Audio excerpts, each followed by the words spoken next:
Hi, my name is Sylvia. I'm passionate about languages, English in particular. Welcome to my world of English.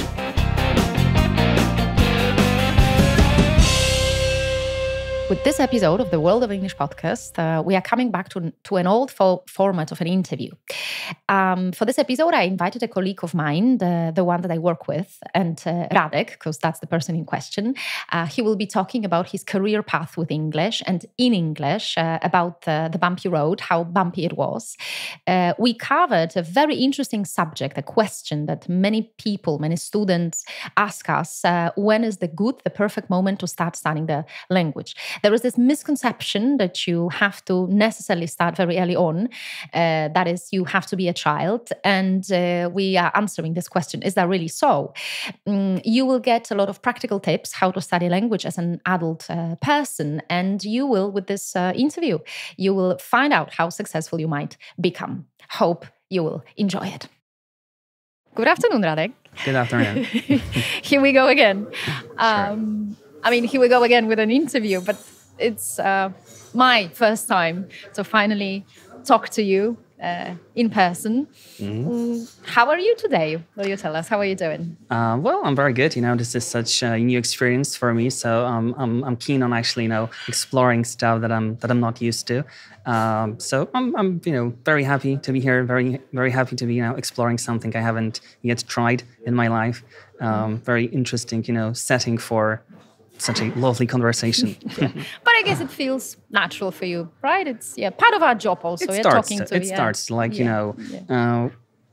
as our conversation sort of unravels. I can feel more like in my room, sitting with the student. And just talking I could be about a student. that would be great. So Radek, every time we meet, right, and we talk about our job, yes, what we do here, because I guess that everybody knows, right, that we teach English, both of us. Mm-hmm. And every time we meet, we want to talk about different aspects of this job, but also in a way that seems practical or useful for our listeners and for our students. Sure. And I think you, being a teacher, you as a teacher, just like all our teachers, you have an interesting career path. And today I would like to talk about that. How it has changed your life, how English can change people's life, how it happened that you started to teach, because I think it wasn't your first choice, was it? No, it wasn't. I've always known that my professional life is going to be one way or another, somehow connected with English, but I would never say it was going to be about, teaching. I started with business and translation because that was the faculty that I chosen when I started my university career, let's say, yes. So I wanted to be a translator, interpreter. Like most of us, this is how we start. Yeah, exactly. I guess this is sort of kind of common, situation. But at some point, I realized that working on a written text is not really what I want to do. It doesn't give me this motivation, pleasure. So I decided to introduce some sort of change into my life and started teaching first kids, children, and then adults. And fortunately for me, let's say, with adults, it is until now. So I'm very happy about it. Would you tell us when you actually started studying languages or English? Because I think there are misconceptions. Many people think, our students think that you have to start very early on, as a newborn, as a very little child. What was that for you? When did you start for yourself? I would say that in my case, it was just a standard path. I guess that people start learning English, in primary school, I guess, if we talk about, let's say, primary school, middle school, and then high school, division. So it was definitely around primary school. My affection towards this English, towards this language started more towards high school, middle school. So that was, something like that. Sorry to interrupt you, but I would say that was a bit late. But then there is also this good piece of information for anybody who is listening to us, that actually English will change your life, and it doesn't have to be when you are 5. You can be 15, you can be 25, and you can be 45, and it's okay. It is the right moment to start. Would you agree with me? Oh yes, definitely. Maybe this misconception about about learning language, that you have to start early, otherwise you're not going to reach any sort of proficiency level, is because of this CPR, I guess it was, hypothesis. Have you heard of it? Like this, critical period hypothesis. Yeah, I guess I heard it, but would you elaborate on that? What was this? Just a bit. It's basically, it means that, well, the hypothesis is about that when you turn 10 years old, I guess, or around 10 years 12, old. 12, I would say. 12, something yeah, like that. Adolescence period of your life. You sort of cross this, magical line, and from then on, you will probably never achieve, a sufficient level of proficiency. But this is not true. This is hypothesis. I started when I was 12. I just started when I was 12. So I'm another example, exactly. That you can start relatively later on, and still you will be successful. So this is a piece of advice we can give to people, right? That it's actually never too late. This is exactly what people say when it comes to sports, that you can actually, we had this conversation off camera, yes, just a while ago, that you can start doing sports at any age, and I guess it's the same with languages, with English to be particular. Yes, of course, but you have to remember that learning English when you're a child and when you're an adult is a different story. I would say you kind of have to change your approach, because how would you do that? So what advice would you give to people who want to start when they are older, let's put it this way, but older in a sense that they are not children, meaning they are students, or they are adults, because this is the people we work with mostly. Mm-hmm.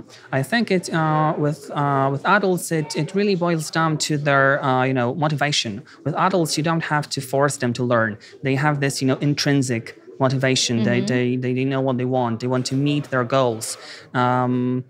And I think this is the sort of the biggest difference. The biggest difference, yes, the motivation, definitely.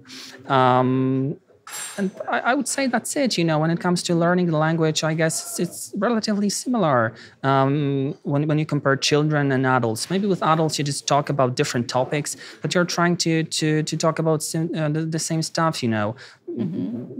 But I would stir the pot a little bit here, of course. Because I would say that adults also lose their motivation, and this is a little bit of our job to keep that, so to give them the helping hand to keep going.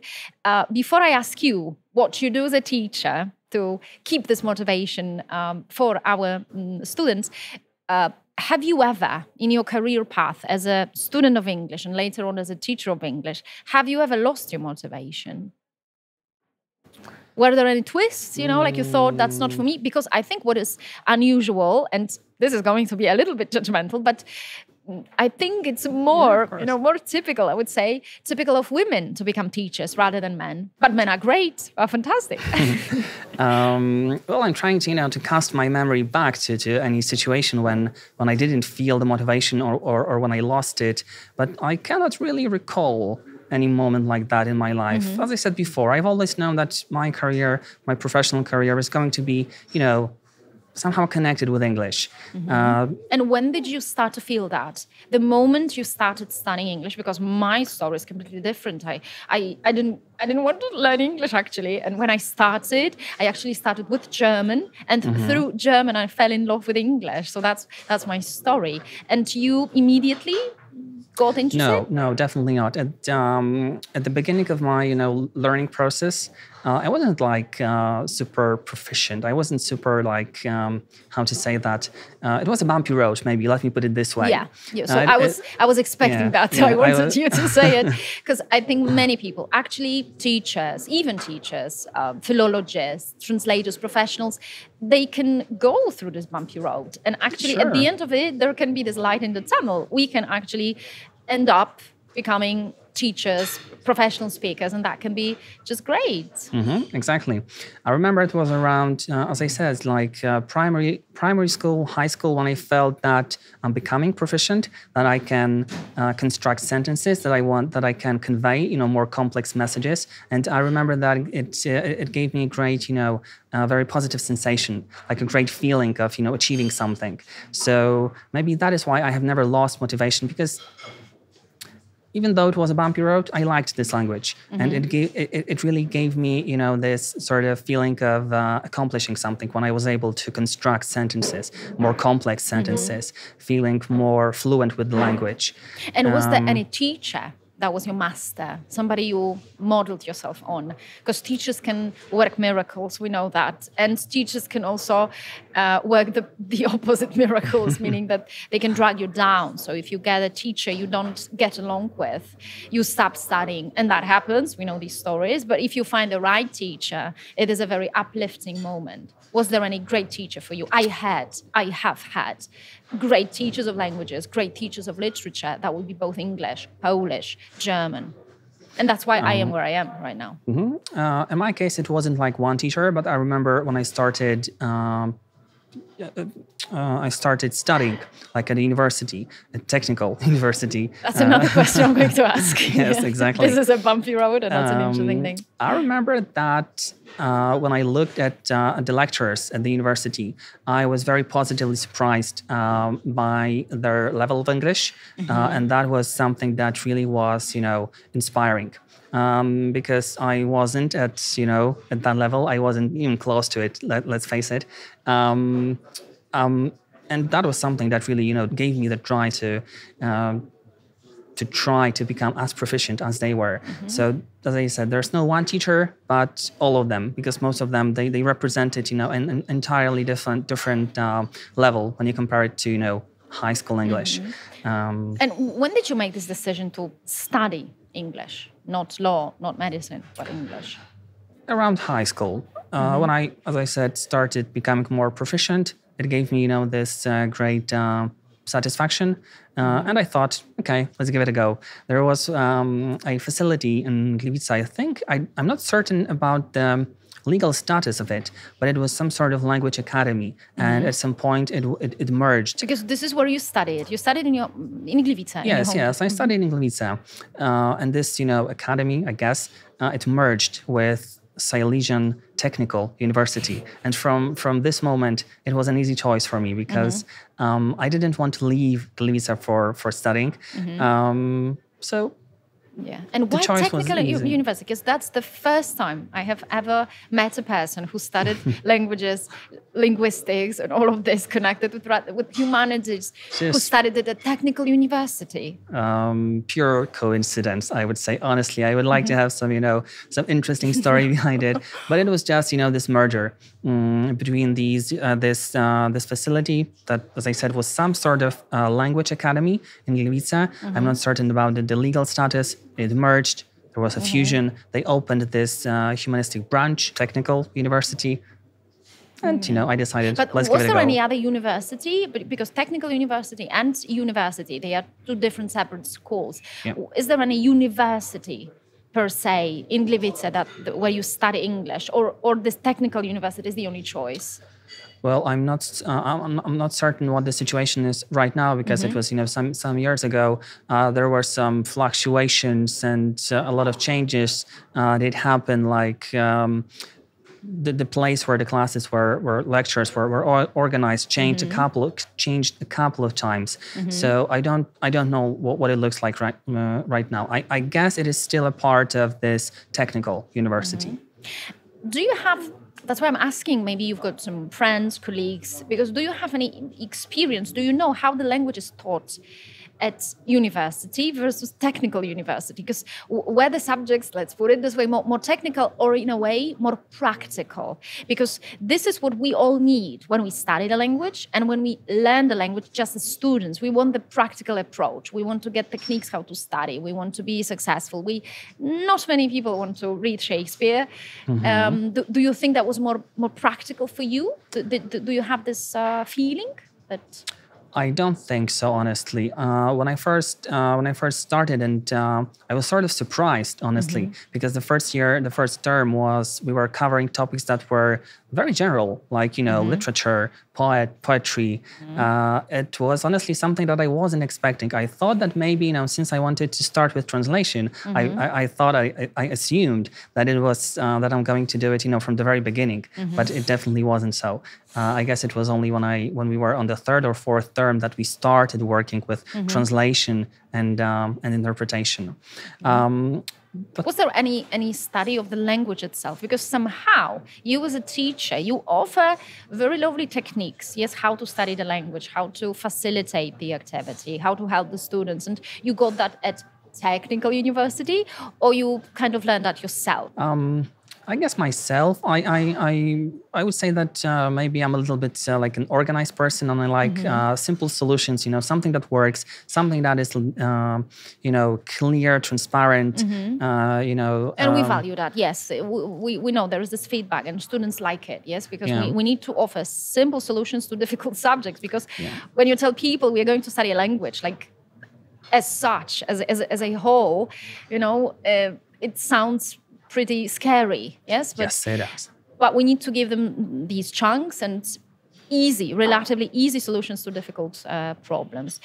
Would you share a little bit of your solutions to studying a language? What helps, what works for you and for your students? As I said before earlier on today, actually, I really love using dictionaries, especially English dictionaries. They provide great insight into the word, not only the translation, from English to Polish, which is also important because we want to create these links, these connections between words, so that we can memorize them and remember them for a long time. So if you have this English word and you want to memorize it, it's good to create a connection with an already existing element in your head, which is the Polish equivalent. So that's why it's important to use English-Polish dictionaries. But I would say that at the end of the day, you have to come back to this English dictionary. Sure, definitely. For context. And also what you say, I think that dictionaries are really forgotten. Would you say, would you think so? Because we hear about applications, we hear about all the gadgets that are there. But then when you tell people, hey, you can look it up in a dictionary, how do they react? Well, I actually just, when I do it during my lessons. So I just, start sharing my screen, and I just sort of smoothly incorporate using of the use of dictionary into my lessons. So nobody complains. They just, sort of agree and go with it. And I hope that they also use these, dictionary as a tool also when they study language, when they learn the language themselves.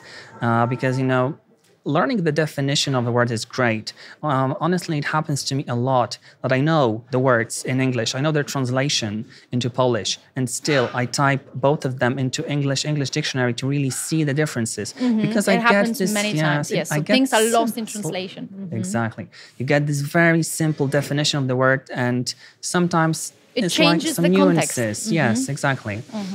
So I definitely love it. I have it even in the paper form, this bulky piece of a book. You do? You still do? Yeah, I do have it under my left hand. You still use it? Yes, I use it. I was pretty surprised to find out that there are pictures in dictionaries. The other day I was sort of just, browsing through it. And boom, at the end of it, I found pictures of, rooms, living rooms, city, car.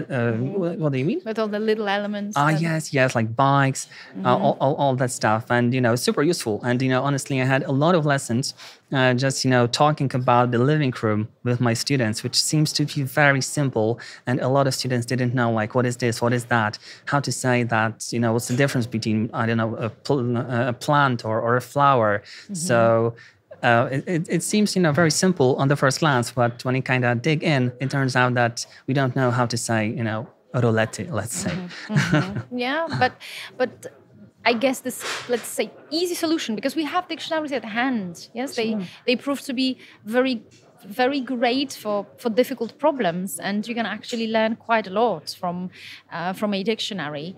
And I believe that both of us, we share the same approach, that studying a language is simple, or it can be made simple. Yes, if you simplify the rules, if you give ready-made solutions, and it is not as scary as you think it is. You just need to follow a certain path.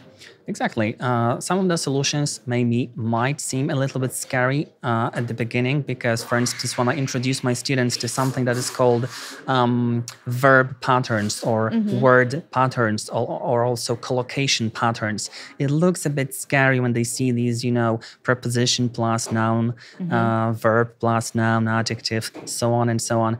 And there are numbers sometimes showing you how common the word is.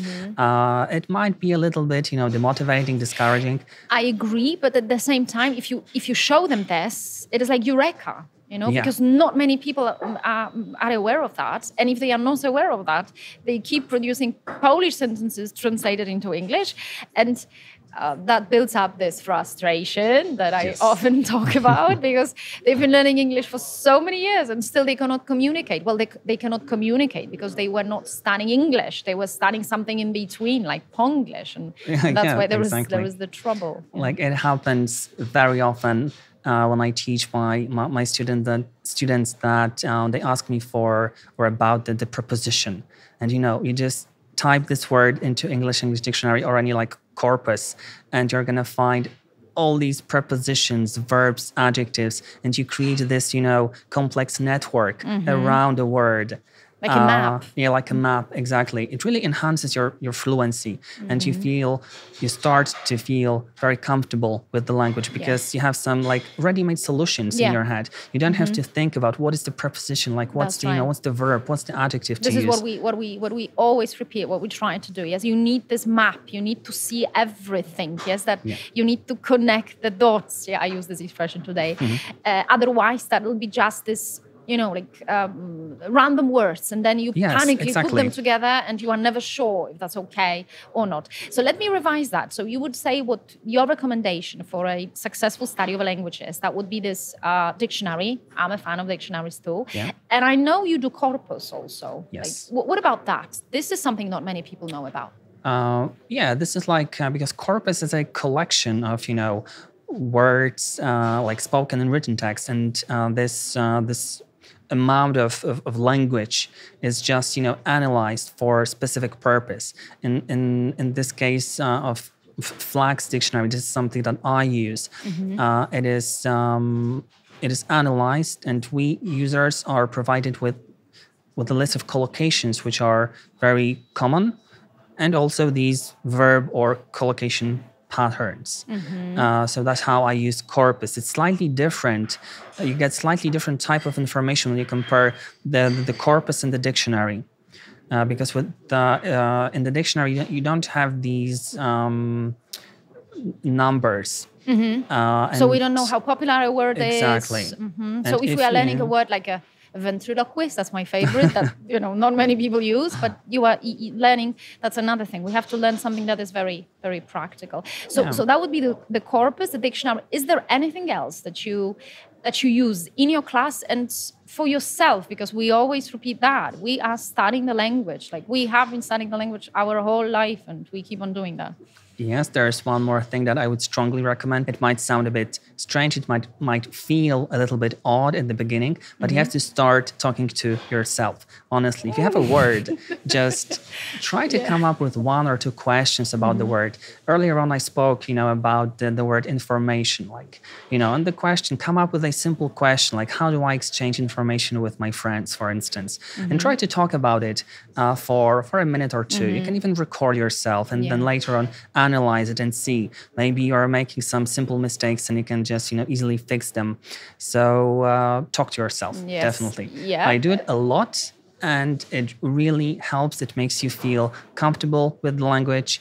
So yes, just do it. Talk to yourself. And there is this exercise that you think about a word. It can be a very simple word like tea, coffee, cat, dog. And then you keep talking about it for a minute, non-stop, without breaks. Like, I have a cat, but I don't have a dog. I would like to have a dog. So going for a walk with a dog would be fun. So you see, you keep on going. So this is another technique. Is there anything else that you would advise? One last technique. Because you want to make your learning process comprehensive. So I would definitely recommend listening to something. Podcast. Yes, exactly. Podcast. Like, this is great. Make a list of words that you find interesting. Maybe some new words that are, that you don't know. And then when you listen to a lot of podcasts, maybe it's going to happen so that some of these words you're going to hear more than once. And this is then it means that these words are useful, they are flexible, universal, and you can use them to talk about different stuff. So if you are pressed for time, learn these words first, and they are going to drastically enhance your output. The same with collocations. Learn those which are most common. Put together. Yes, exactly. So to sum up, would you say that you can study a language at home, meaning in your home country? You can be successful with that. You just need to follow a couple of tips. You just need to know how to do it. You can speed up the process a little bit. Sure. And it's all possible. So you can start actually at any age. Yes, and, of course. and just do it. Yeah, exactly. Find the motivation, open the dictionary, find some words, and just, go for it. And you're going to be just fine. Yeah. So I guess that would be something very positive to finish with, because everybody, so many times we hear that they are so scared that they will not manage. It's not black magic. Yeah, it's not black magic. Yeah, they need years to do that. But actually, you can do it. Just you need to study with proper people, and you just need to be motivated. You just have to start. Yes, exactly. Yeah. Radek, thank you for sharing these tips with us, and I hope our students will take that away for themselves, and they will improve the learning process. Yeah, hopefully they will. Yeah, great. Thanks a lot. Thank you too.